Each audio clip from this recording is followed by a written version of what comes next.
His girlfriend took a screenshot, just in case. It ended up putting him away for life. Early morning, July 3rd, 2021. A young woman opens Snapchat, not to send a message, to check a map. It's a habit she picked up after she found out her boyfriend had cheated before. So now, when he goes quiet, she looks. And there he is, a little yellow icon blinking in the middle of nowhere, a stretch of land near the Wisconsin River. No town, no reason to be there, nothing around for miles. She takes a screenshot, just in case.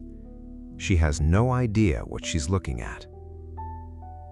4 days later, that man, 23 years old, an Eagle Scout, a devoted son by every account his neighbors could give, will walk into a sheriff's office and report his parents missing. He'll cry, he'll cooperate, he'll hand out flyers. And that screenshot, sitting quietly on his girlfriend's phone, will end up being one of the pieces of evidence that puts him away for the rest of his life. But we're getting ahead of the story, because before the river, before the farm, before any of it, there was a family, and there was a lie so big it eventually needed a body count to survive. Windsor, Wisconsin, Dane County, the kind of town where a missing persons case doesn't happen. Quiet streets, established families, church on Sunday.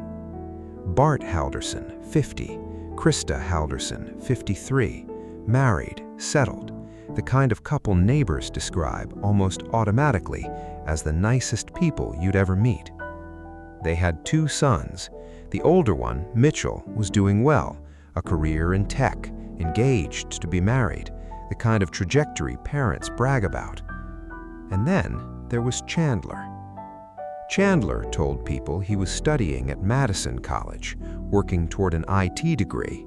He told people, and this one's almost hard to say out loud, he had a job offer waiting for him at SpaceX. None of it was true, not one word. And by the summer of 2021, that lie had gotten so large, so structurally unstable, that it was about to collapse. The only question was what it would take down with it. July 1st, 2021, a Thursday. Somewhere in the timeline of that day, prosecutors would later argue, Bart Halderson had a meeting, scheduled. Not a big one, just a father wanting to sit down with someone at Chandler's College, Madison Area Technical College, and talk about his son's progress. It's a small thing, the kind of thing any concerned parent might do. Except Chandler wasn't enrolled there, hadn't been in some time. He'd flunked out. To keep the story alive, he'd built a small architecture of deception. Fake email accounts, invented transcripts, messages designed to look like they came from the school. For a while, it worked. But a father calling the school directly, that doesn't fit inside a fake email account. That's the moment the whole structure was set to come down. Prosecutors would later tell a jury that this was the day everything changed, that this meeting, or the threat of it, was the spark. What we know for certain is this: Bart Halderson was shot in the back with a high-powered rifle a friend had given Chandler as a gift. And when Krista came home that evening, she became the second victim. A neighbor's security camera caught something small and strange from the Halderson house that night, a flickering light in a window. Prosecutors would later argue it wasn't a lamp or a television. It was the fireplace. July 7th. Chandler walks into a sheriff's office. His parents, he says, left for their family cabin up in Langlade County over the 4th of July weekend.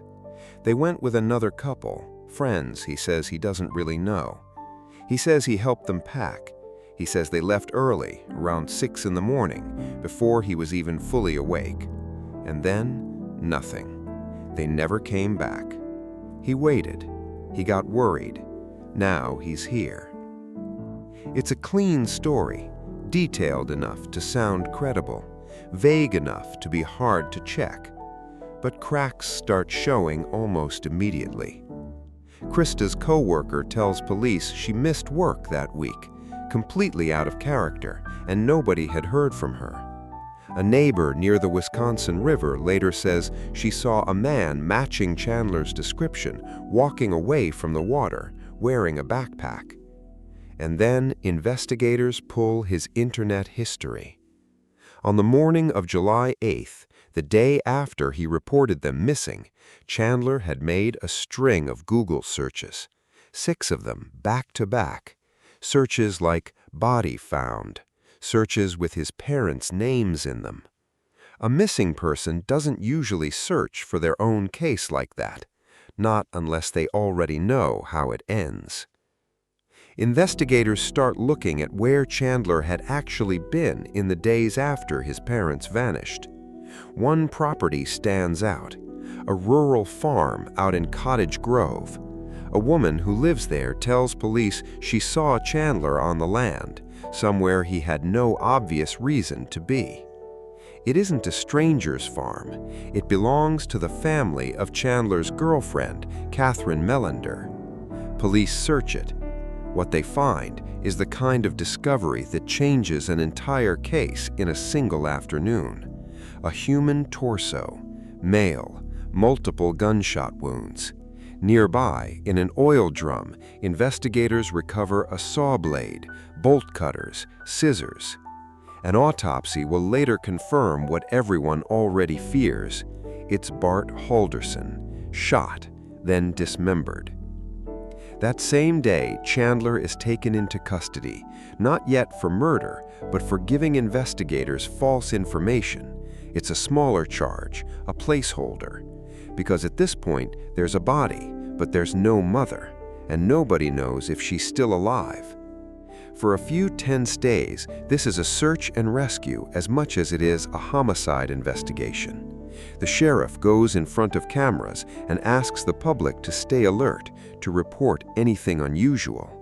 Somewhere out there, if she's alive, Krista Halderson needs to be found. She wasn't going to be found alive. But the way investigators found her at all, that's where this case takes its strangest, most modern turn. Catherine Melander wasn't a suspect. Investigators cleared her early. But she had something no one else in this case had: a 2-year relationship with Chandler and a habit from old suspicion. She told detectives that after his past infidelity, sometimes she'd check his location using Snapchat's built-in map feature, a tool that shows in real time where your friends are standing. And on the morning of July 3rd, 2 days after Bart and Krista were killed, 4 days before Chandler even reported them missing, she'd opened the app and found him somewhere he had no reason to be. A remote stretch of land near the Wisconsin River, close to Roxbury. No cabin, no store, no friend's house, just water and trees. When she'd later asked him about it, he told her his phone had been out of range. She handed her phone to investigators. They pulled the screenshot. It matched a location an eyewitness had already flagged, a wooded, DNR-managed stretch by the river where a passerby had reported a man fitting Chandler's description walking away from the water with a backpack. Investigators searched it. They found Krista.